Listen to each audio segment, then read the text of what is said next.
दोस्तों आज पेश है तांडव। ये कवर चित्र है दोस्तों।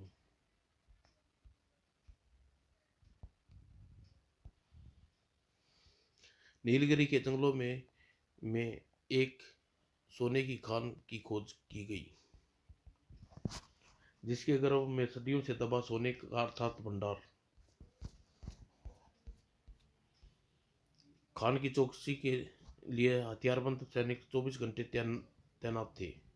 खान से निकलने वाले प्रत्येक मजदूर की तलाशी ली जाती थी और फिर भी सोने की को संभल कर नैल तरीका निकाल लेता था।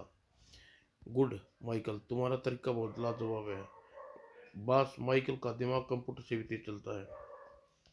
और सोने मिट्टी के इस ढेर में छिपा थे सोने के अतिरिक्त तत्व कण। और जोरी हीरानंद गुप्त तहखाने में सोने की कणों को मिट्टी अलग कर गुप्त पॉइंट लगा था। उसी से तैयार होते थे सोने के बिस्कुट। तस्करों का धंधा पूरे जोरों से चल रहा था। कल इस माल की हांगकांग डिलीवरी कर देना। Okay blew David. और दूसरी तरफ पुलिस प्रशासन परेशान था। क्या कारण है हम आज तक तस्करों के इस गिरोह को नहीं पकड़ पाए जो स्वयं ब्लू डेविड अगर ऑर्गेनाइजेशन कहता है। सर, ब्लू डेविड ऑर्गेनाइजेशन के मेंबर इतनी सफाई से कार्य कर जाते हैं कि किसी को उसकी भनक भी नहीं लगती। हम हम यहाँ ब्लू डेविड ब्लू डेविड के कार्यों की तारीफ करने नहीं बल्कि उसे पकड़ने के लिए ठोस कदम उठाने के लिए खातिर एकत्रित हुए हैं। और इंस्पेक्टर विजय चौहान, मैं खास तौर पर हिदायत देता हूँ कि ब्लू डेविड के नाम पे शख्स को सिर्फ पकड़ने का इंतजाम करें। मुझे इस वर्दी की कसम है सर, जल्दी ही ब्लू डेविड को जेल की सलाखों के पीछे होगा। उदन ब्लू डेविड के सामने थे प्रोटीन, न्यूट्रॉन, इलेक्ट्रॉन और न्यूट्रॉन। तुम तीनों मेरे बाजू हो, प्रोटॉन, न्यूट्रॉन, इलेक्ट्रॉन। अपने हमें उस पूरी खान पर कब्जा करना है जो सोनी उगलती है। क्या तुम तैयार हो? हम आपके लिए हम आपके हुक्म के गुलाम हैं ब्लू डेविल। तो सुनो हमारी अगली योजना। पूरी योजना बनाने के बाद any question? No blue devil. और अगली सुबह काम ठीक ठाक चल रहा था। प्रत्येक मजदूर पर कड़ी नजर रखने के साथियों, हो सकता है इनमें कोई खान में सोना चुरा कर ले जाता हो। इन पर कड़ी नजर रखने की आवश्यकता नहीं। कौन है? Proton, electron, neutron. तुम क्या चाहते हो? कौन हो तुम? परिचय तो हमने दे दिया। चाहते ये हैं कि इन खान को छोड़कर दूर चले जाओ और भूल जाओ यहाँ कभी सोना की खान थी। पकड़ लो इनको, भागने न पाए। इलेक्ट्रॉन का हाथ घूमा। डेविड के सेवकों पर हुक्म मानो वरना जान से हाथ धो बैठोगे। उफ, इसके शरीर पर तो करंट दौड़ रहा है। और फायर।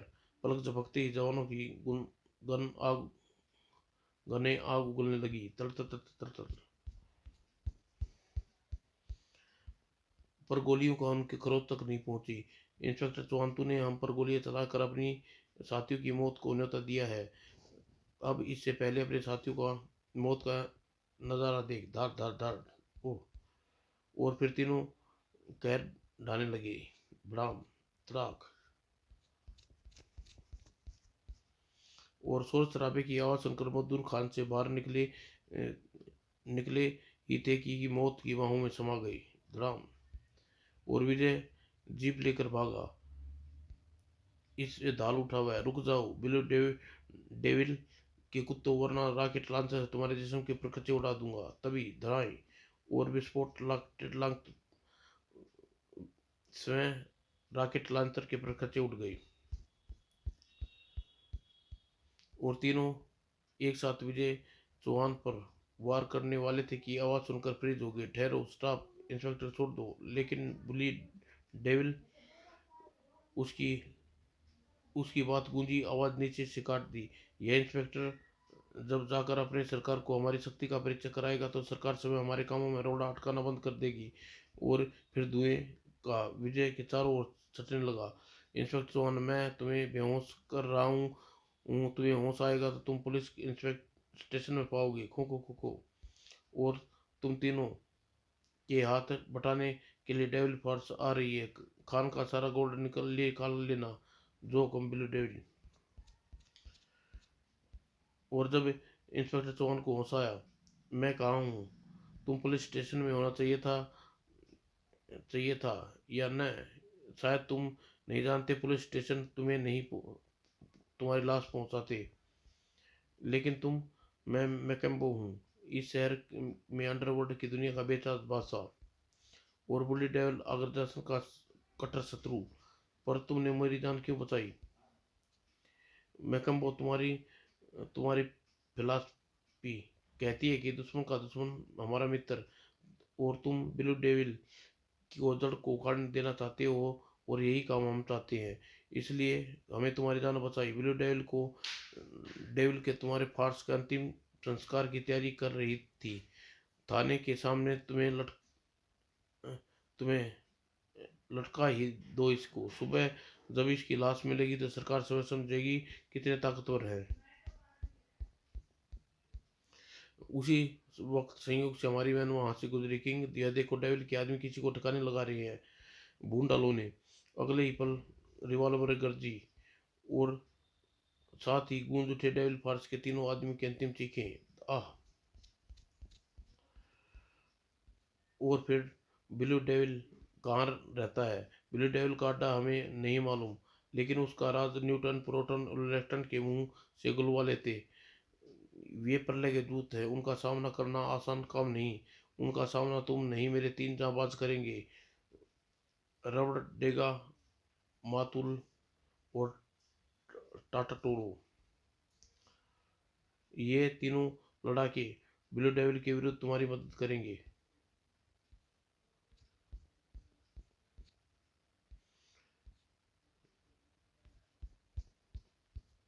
इन तीनों की शक्ति का परिचय तुम्हें जंग के मैदान में देखने को मिल जाएगा। मैं तुम्हारी गिरफ्तार कर सकता हूँ मैकम्बो, लेकिन कानून की नज़रों में तुम भी एक अपराधी हो। मुझे गिरफ्तार करने के बाद में सोचना, इंस्पेक्टर चौहान। इस वक्त तुम्हें ब्लू डेविल की टक्कर लेनी है। और रबड़ डा इंस्पेक्टर की आंखों पर पट्टी बांध कर अड्डे से बाहर ले जाओ। तुम तीनों निशा निशान को कामयाब करके लौटना। मिशन को कामयाब। Okay, best of luck. और उड़ गए मंत्रालय। मैं नीलगिरी के जंगलों में बमबारी करने की इजाजत नहीं दे सकता, इससे वहां के आसपास के इलाका नष्ट हो जाएगा। लेकिन वित्त मंत्री, हमारे पास इसके अलावा कोई चारा नहीं है। तीन व्यक्तियों ने हमारे 50 जवानों को मौत की घाट उतार दिया। बम बम ब्लास्ट में खान को भी नुकसान पहुंचागा। खान की खुदाई फिर से शुरू कराई जा सकती है, लेकिन तुम पर्यावरण को फिर से स्वस्थ नहीं कर सकते। याद रखो, हिरोशिमा और नागासाकी बंजर जमीन आज भी अपने ऊपर गिराए हुए परमाणु बमों की कहानी कहती है। तो फिर मंत्री जी, हम यह भूल जाना पड़ेगा, नीलगिरी के जंगलों में कोई सोने की खान है नहीं। तुम पुलिस फोर्स की तादाद बढ़ा दो और गिरफ्तार करके की कोशिश करो। Yes sir. और उधर नीलगिरी खान में डेविड फार्स जुटी थी। आवाज से सब चौंके। यह आवाज किसी विस्फोट की है। हम ऊपर जाकर देखते हैं, तुम अपना काम करते रहो। और जो ही तीनों बाहर निकले, गिरा समय को चुपचाप हमारे हवाले कर दो। मैं मौत मारे जाओगे। लगता है कमिश्नर साहब, तुम्हें पेट्रोल पोटरान की शक्ति से परिचित नहीं हो। इस खान में हमारा तब तक कब्जा रहेगा जब तक एक एक सोने का कण है। यह ये इस तरह नहीं मानेंगे। फायर करो। Yes sir. और अगले ही पुल खुले सटेन गनों के मुंह, फिर तोपों की। मगर है, इनका तो कुछ नहीं बिगड़ा। ये हमारी तरफ बढ़ रही है सर। फायर जारी रखो। प्रोटॉन ने परमाणु शक्ति जीपों का कबाड़ा बनाने लगी। बचो। और भागते सैनिकों पर इलेक्ट्रॉन की कड़क कड़क गाज की भांति गिरी। आ उधर रबे रबड़िंगा, मोमालू और टाटाटोरो, इंस्पेक्टर विजय चौहान लो तुम्हारी आंखों की पट्टी खोल दी है। मैं कहा हूँ तुम इस वक्त किंग मंगोबो के हेलीकॉप्टर में हो, हमारा नीलगिरी की तरफ बढ़ रही है। लो तुम यह रबड़ की पोशाक पहन लो, तुम्हें इलेक्ट्रॉन और विद्युत का कोई असर नहीं पड़ेगा। और उधर अपने अड्डे पे बैठा ब्लू डेविल नीलगिरी में होने वाली युद्ध का नजारा ले रहा था। वह मेरे इन तीन इक्को ने मेरी उम्मीदों से ज्यादा ही कमाल दिखाया। तभी अरे यह क्या हेलीकॉप्टर कैसा है, जरा इसके अंदर का दृश्य फोकस करो। उफ नो, ये मेरे प्रतिद्वंदी के आदमी है, विजय चौहान। साथ मेरे दो आदमी हैं, खत्म कर दो, करने पहुंचे हैं, आदमियों को खत्म करने पहुंचे हैं। उधर लाशों का बाजार के बीच में अकेला रह गया कमिश्नर राणा। इन्होंने मेरे सारे आदमियों को पल भर में मार दिया। कमिश्नर साहब, आपको कैसी मौत पसंद है? बिजली करंट से मरना चाहते हो, या बम के धमाकों से शरीर के परखचे उड़ाना चाहते हो, या फिर मेरी रिंग बेल्ट से निकलने वाले रैकेट से? हा हा हा। न, हम तीनों कमिश्नर को मारेंगे सरे। हम हम एक साथ वार करेंगे। और तीनों अगले ही पल कमिश्नर पर अपने हथियार का वार किया।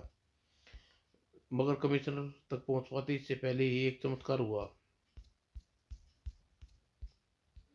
और पलक झपकते इलेक्ट्रॉन की हरकत में आया।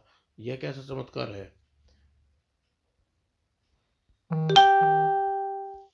अब अब तुम लोग युद्ध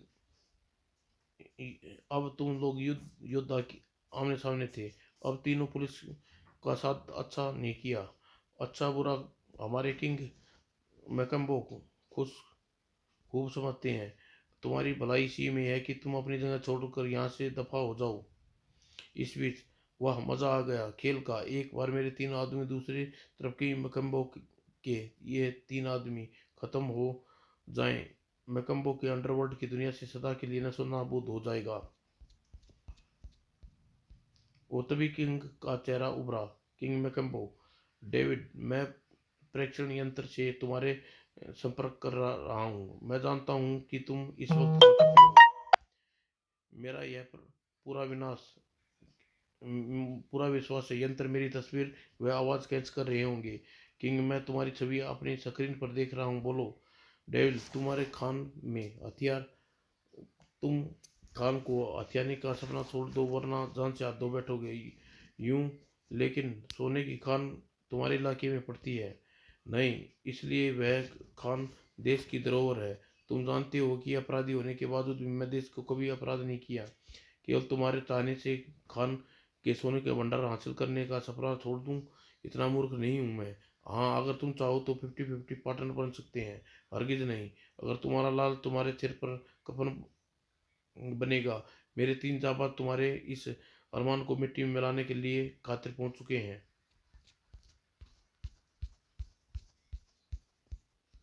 हाँ, मैं अपनी स्क्रीन पर देख रहा हूँ तुम्हारे तीन मैकम्बो अंडरवर्ल्ड के बेताज बादशाह, मेरे तीन सबसे बड़े प्रतिनिधि के आदमियों की बाजू में कितना दम है, खम है। नेट गेट लास्ट। और नीलगिरी के जंगल में जंग का मैदान बना हुआ था। तुम्हारी इन विद्युत किरणों को रवेड़ा का कोई असर नहीं पड़ेगा। जिसका फैसला होने होगा इस सोने की की खान की किस्मत का। और रबड़ेगा एक जबरदस्त घूसे ने इलेक्ट्रॉन के पांव उखाड़ दिए। और दूसरे और घातक वार न्यूटन पर मामालू पर मोमालू पर मोमालू, मेरे रॉकेट की गर्मी तुझे पिघला कर मिट्टी में मिला देगी। और मोमालू का मोम का शरीर अचानक पिघला। तू मुझे क्या पिघालेगा घोचू? मैं खुद ही पिघल कर दिखाता हूँ। वो रॉकेट की मार से सांप बच गया। और मोमालू पलक झपकते ही फिर से खड़ा हो गया। और कमिश्नर ने चौहान अब किसी आश्चर्य से कम न था। यह सब क्या हो रहा है इंस्पेक्टर चौहान? सर, दो भयंकर आपराधिक गुटों में जंग हो रही है। और प्रोटॉन टायरों से भीड़ भी हो रही थी।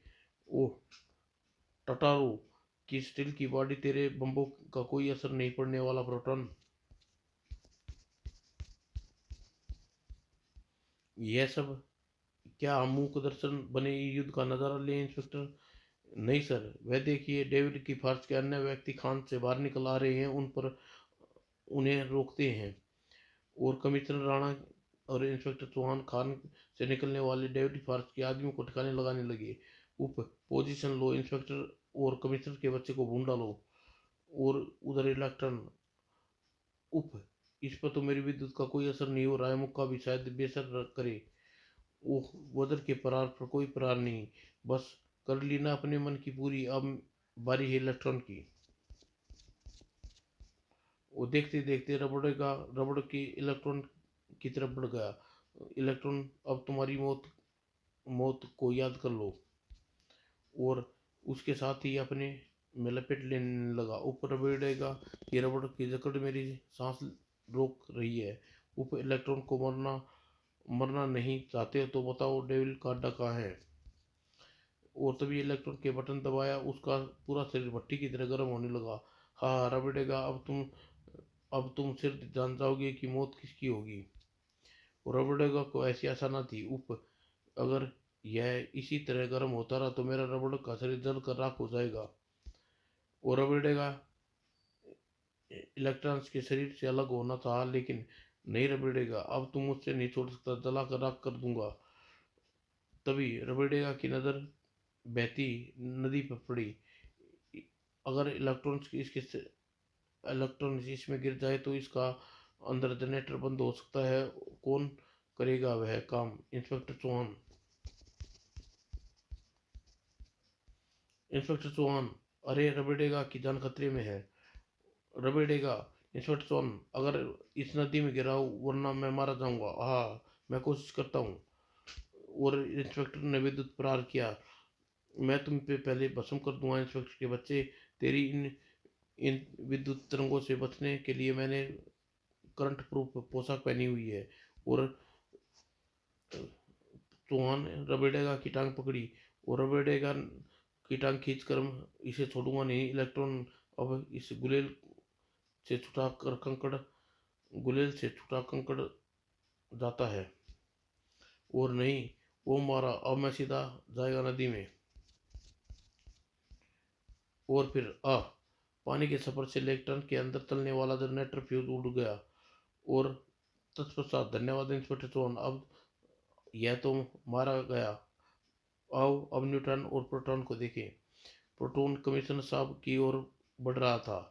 कमिश्नर, तूने हमारे इतने आदमी को मार डाला, तू अब नहीं बच सकता। तभी टायरों का घूसा पड़ा प्रोटॉन पर।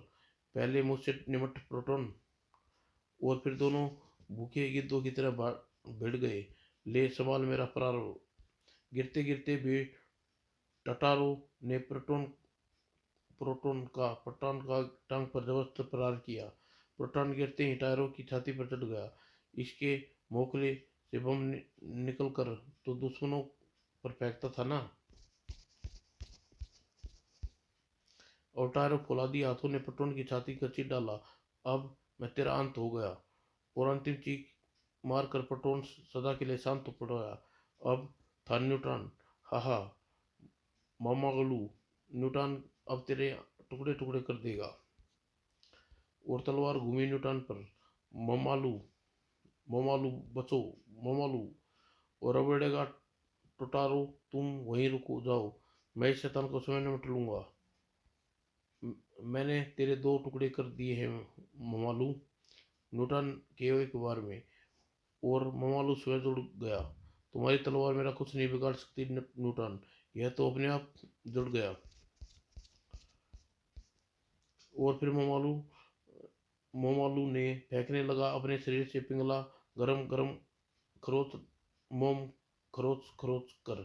यह गरम गरम मोम तेरी खाल झुलसा देगा। आह, मैं जल गया।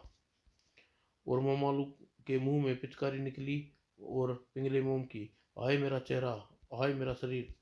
और भयंकर क्रोध के मारे न्यूटन अपने चारों ओर बम वर्षा करने लगा। मैं सारे नीलगिरी जंगल को बम से बांट दूंगा।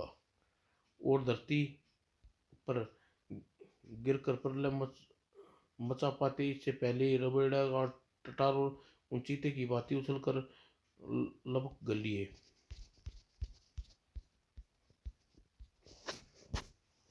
और अचानक ममालू का जिसम मोम की कतरे छूटकर न्यूटन पर बहा और उसकी बेल्ट की नलियों में घुसकर जम गया। और अगले ही पल बम रॉकेट छोटे न्यूटन ने बटन दबाया और बम उसके शरीर में फट गए और कर्ण फोड़ विस्फोट के साथ ही उसके शरीर के प्रकचे उठ गए। वह ममालू क्या आइडिया मारा न्यूटन को मारने का। सब किंग मैकम्बो की कृपा है। यह किंग मैकम्बो कौन है तुहन? तरह इंस्पेक्टर ने मैकम्बो की मुलाकात की सारी बात बताई। ओ मगर मैकम्बो ने अपराध होने के बावजूद भी हमारी मदद क्यों की? क्योंकि मैकम्बो अपराधी होते हुए देश का बेहद प्यार है। वो अपने अपराधी जीवन में इतिहास में कभी मैकम्बो भारत को अपराध नहीं किया। वाह, तो हम उसे देशभक्त अपराधी कहेंगे रोहन। Yes sir. पर अभी भी एक समस्या है। ब्लू डेविल फिर से इस खान पर कब्जा करने की सोच सकता है। तभी एक आवाज गूंजी, मानव कृति के समक्ष उभरी। हाँ, हरगिज नहीं कमिश्नर साहब। साहब, मैं ब्लू डेविल हूँ और ब्लू डेविल जिस काम में असफल हो जाता है दोबारा करने की नहीं सोचता। अब खान का सोना प्राप्त करने की बात नहीं सोचूंगा। अब एक बार फिर आऊंगा पूरी तैयारी के साथ। तब मैं कंपो को तुम्हारी सहायता नहीं कर सकेगा डेविल। फिर ब्लू डेविल का चेहरा धुंधला पड़ता चला गया। अभी मैं जा रहा हूँ यहाँ से, बिल के देश से भी मैं फिर आऊँगा। और अब मैं इजाज़त अब हमें भी इजाज़त दीजिए सर। ये भी अपराधी संगठन के लोग हैं, इनकी गिरफ्तारी का हुक्म नहीं देंगे आप? क्या चार्ज लगाऊंगा इन पर? देश के दुश्मनों को मारना। और तुम लोग कहीं नहीं जाओगे, तुम हमारे साथ। अगर तुम्हारे किंग मैकम्बो को समूचा देश भगत है तो इतना जरूर जानता होगा कि देश में तुम लोगों की कितनी जरूरत है। कि मैकम्बो स्क्रीन पर यह सब देख रहा था, अपनी आंखों में आंसू छलकाए और खुशी के आंसू। सही कह रहा है कमिश्नर, मुझे खुशी है कि मेरे आदमी अब देश की सेवा के लिए कार्य करेंगे। और अगले दिन फिर खुदाई पुनः शुरू हो गई किसी वैज्ञानिक के। समाप्त दोस्तों।